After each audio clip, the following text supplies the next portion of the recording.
not young enough to be out in the bar scene anymore. The bar scene is very youth oriented, and it felt sort of comfortable. I mean, I spent a lot of my life with people older than myself, so you know, and I've made some great friends here. Right. So I'll be 50 this year.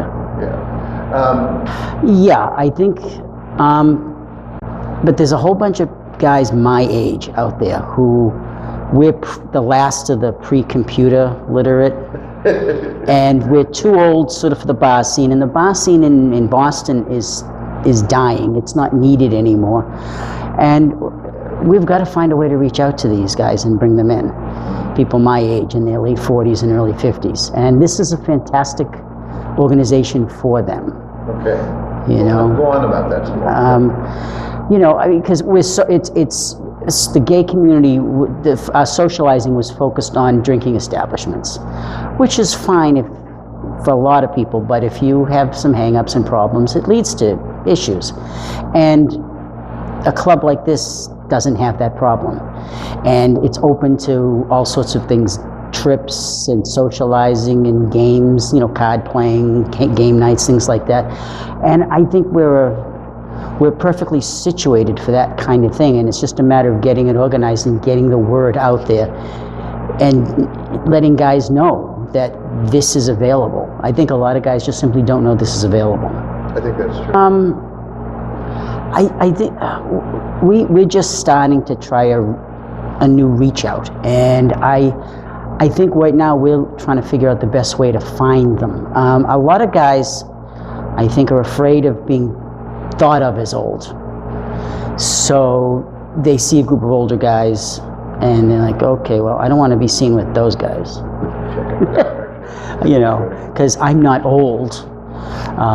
So that's an issue, because we're very age conscious, particularly in the gay community. You know, it's so youth oriented. It's all about being young, and once you get to a certain point, all of a sudden it's like, well, I don't want to be associated with old guys and old people. You know, and that's something we have to overcome. I don't know how we can overcome that. You know, because multi-generational exchange is just, that's how life used to be. And I think the past few generations we've kind of started isolating individual generations, and I don't know how we can reach out and let guys in their 40s and 50s know this is a good place to be. What do you think would surprise younger men about older men? How active and engaged a lot of them are, and you know, how life is still going on. You know, life doesn't end at 35. Or 55. Or 55, yeah.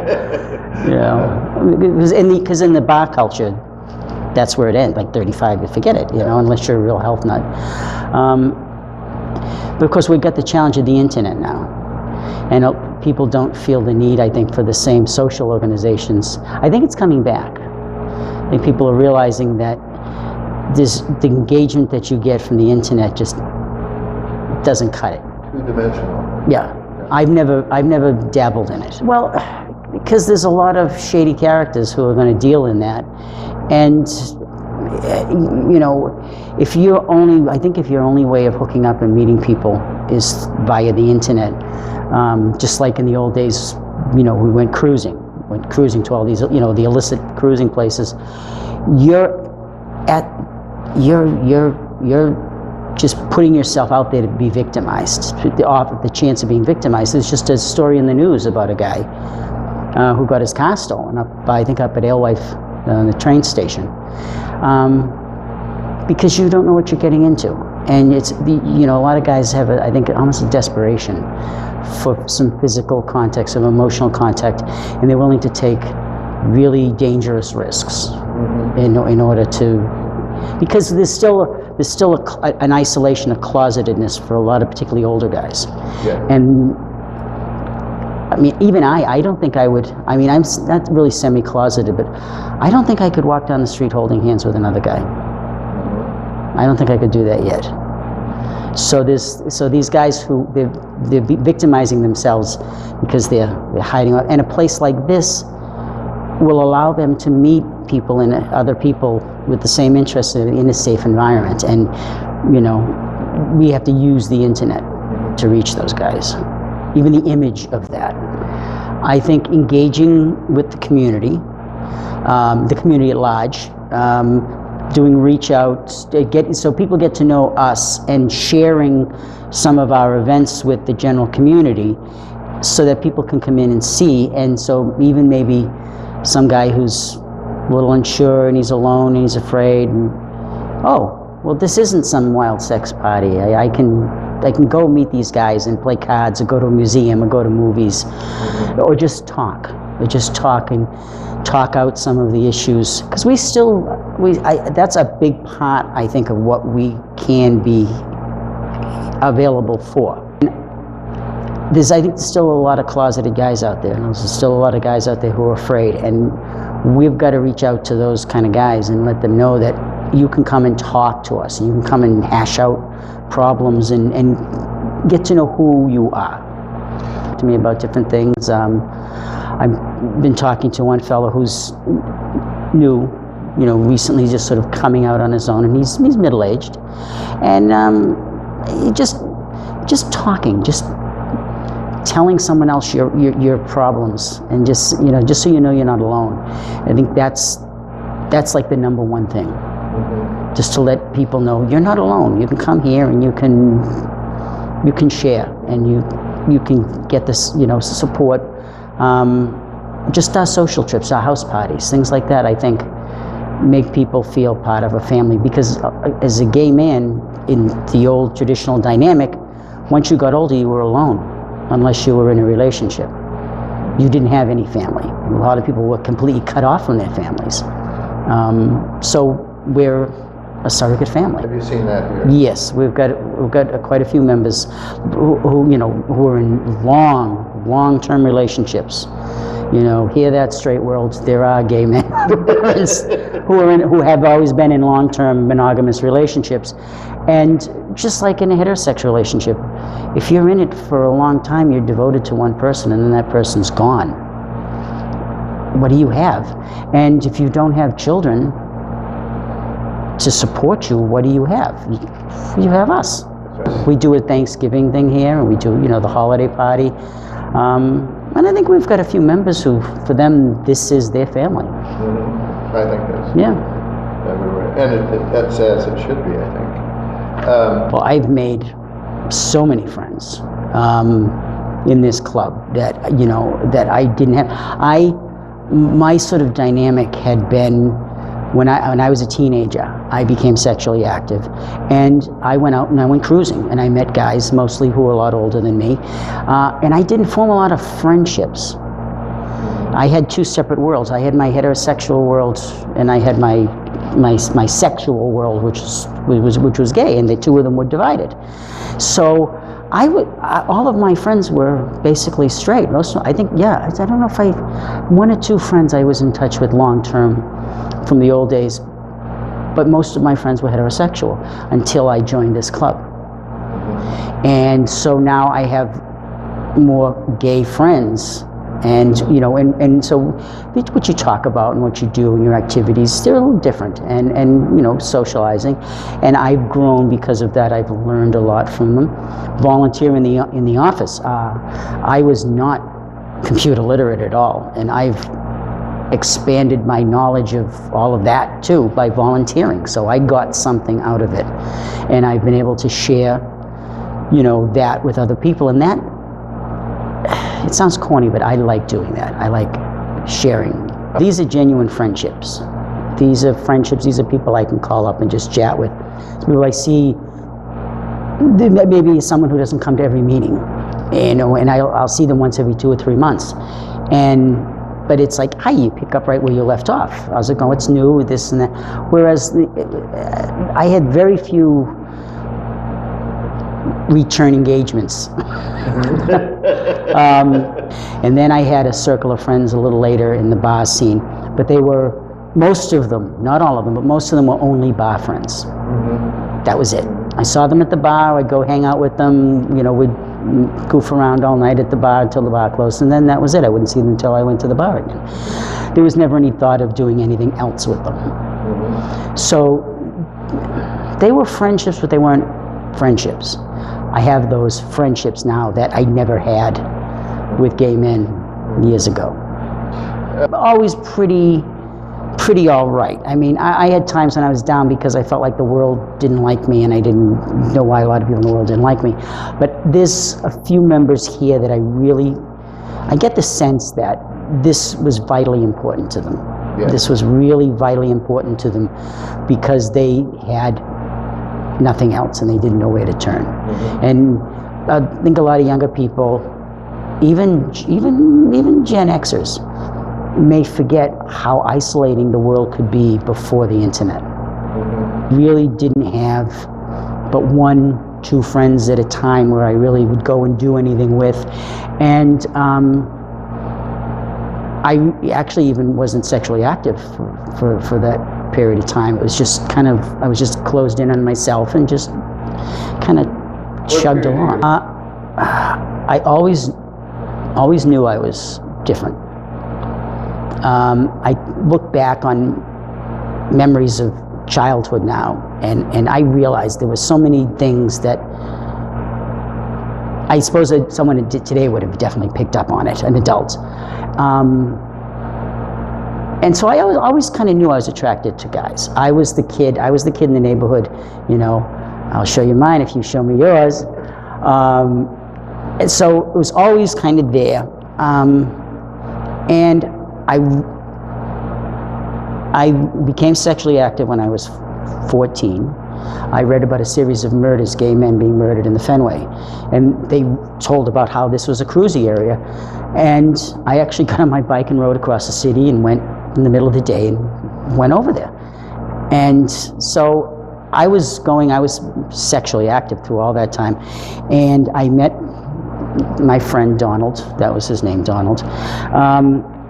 And it was around the time when it was coming to the point where it was like, okay, this isn't a real relationship and everything. I felt I really had to tell my parents.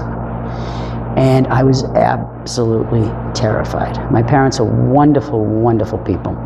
I'm adopted, so I had these fears. I doubled up. Donald had given me a book about, loaned me a book about kids whose parents try to have them reprogrammed and kidnapped, and it was horrible and it was terrifying. That's one thing I wish he hadn't shown me.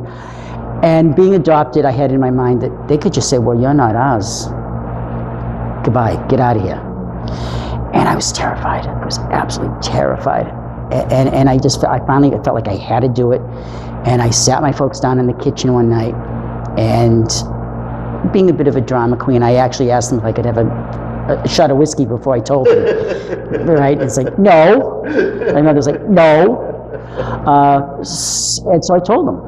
And my father knew. And my father had time. He never said anything, and he sort of came to terms with it. And my mother said to me, she said, I don't understand it, so you're going to have to give me time, but you're my son and I love you. Some people say that if we assimilate too much, that we'll lose something. Yes, well, we already have. Tell me about that. But it's not necessarily all a bad thing. Yeah. In a city, in Boston, in other cities, I don't know if it's the same way, but there are far less gay bars in Boston than there used to be. And because we don't need them. Younger guys don't need that, because you can just go to any old bar. I don't know how actually it works, how you can tell if somebody's gay or straight and say, well, I find you attractive.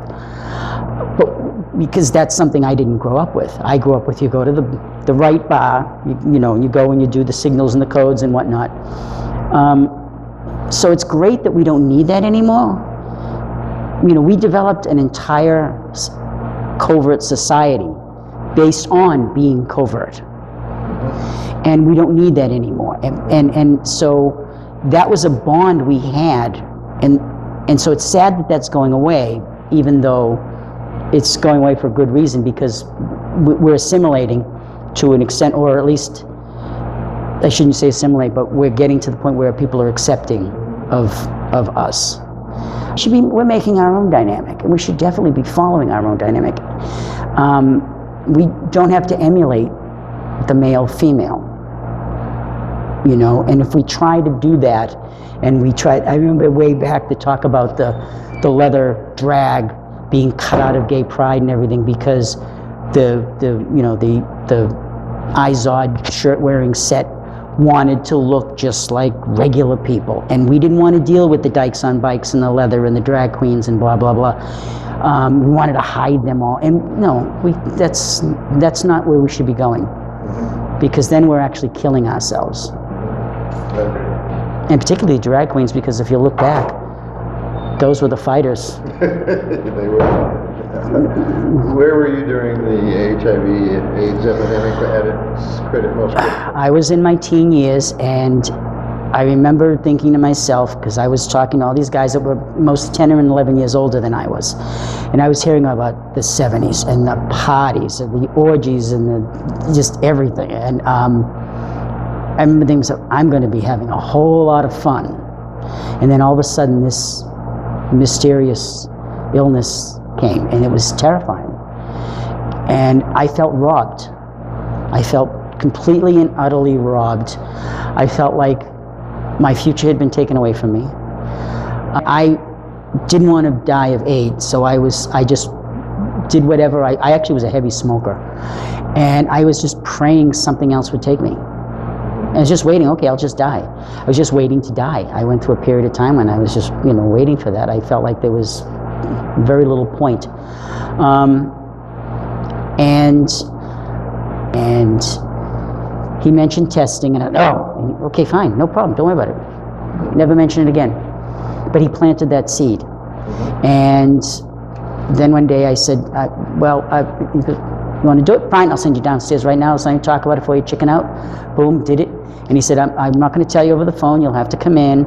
And a couple of days later, he called me and he said, I told you I don't do this, but I'm going to tell you, you're perfectly fine. And I just, I can't tell you. It felt like after years of bouncing between, I probably have it, I don't have it, because I wouldn't get involved with anybody. I was very passive sexually, because I wasn't going to do anything that might give it to somebody else. Even though I was figuring, it was just this, it was irrational. It was very irrational.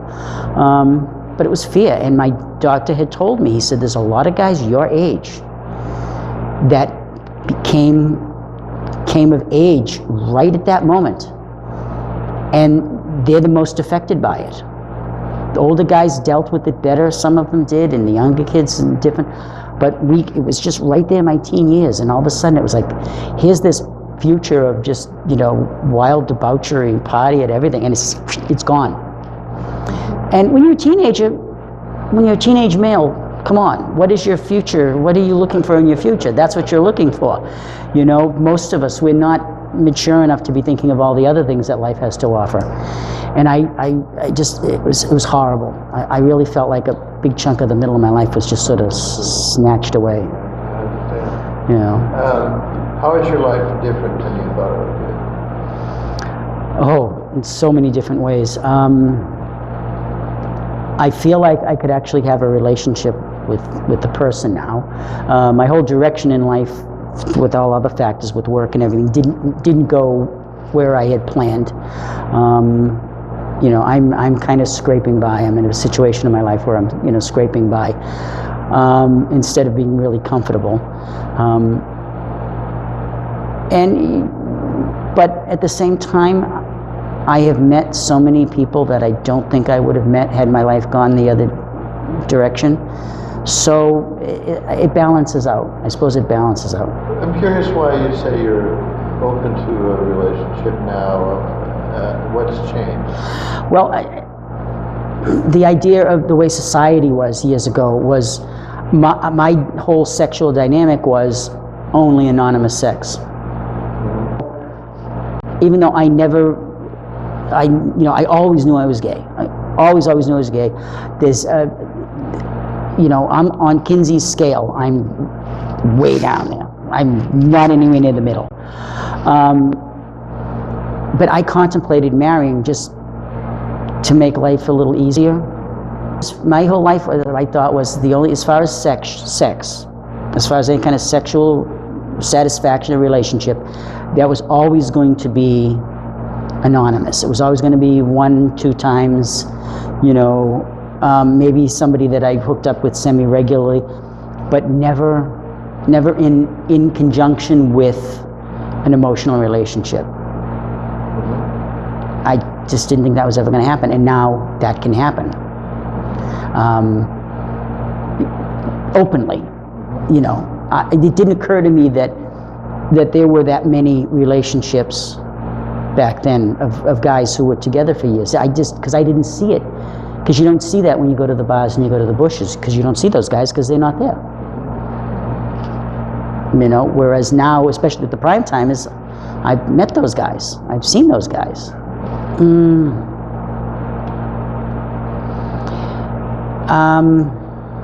I don't know.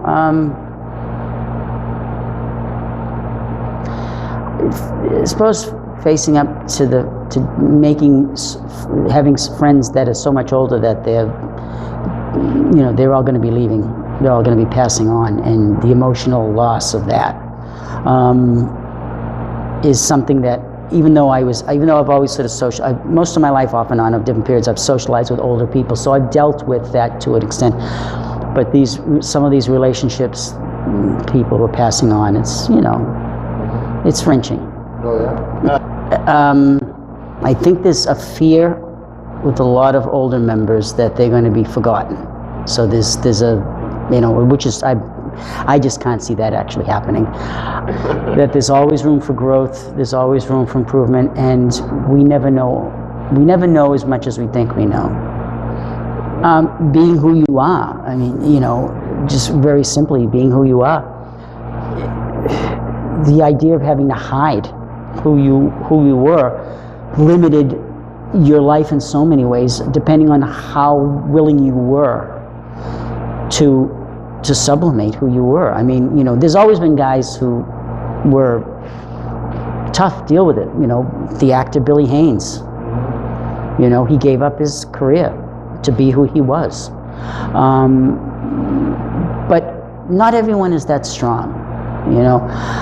So all of that is gone. And so that opens up just the opportunity to be who you are, opens up opportunities, you know, for how you're going to live your life, what you're going to do, what are you going to talk about, what are you going to do for a living, all of that. And it's a terrible, terrible thing for someone to have to hide a part of who they are. It's pointless. It's just ridiculous. And I don't understand why so many people don't understand that Lauren is Lauren, whether they know you're gay or not. It doesn't change who you are. It doesn't change the relationship that you have with them unless they change it. And for so many years, that's what most people did. So yeah, just for me to say what Prime Timers has opened up another level of the gay world to me that was something that I was sort of framed off from so many years. And it's really changed my life for the better.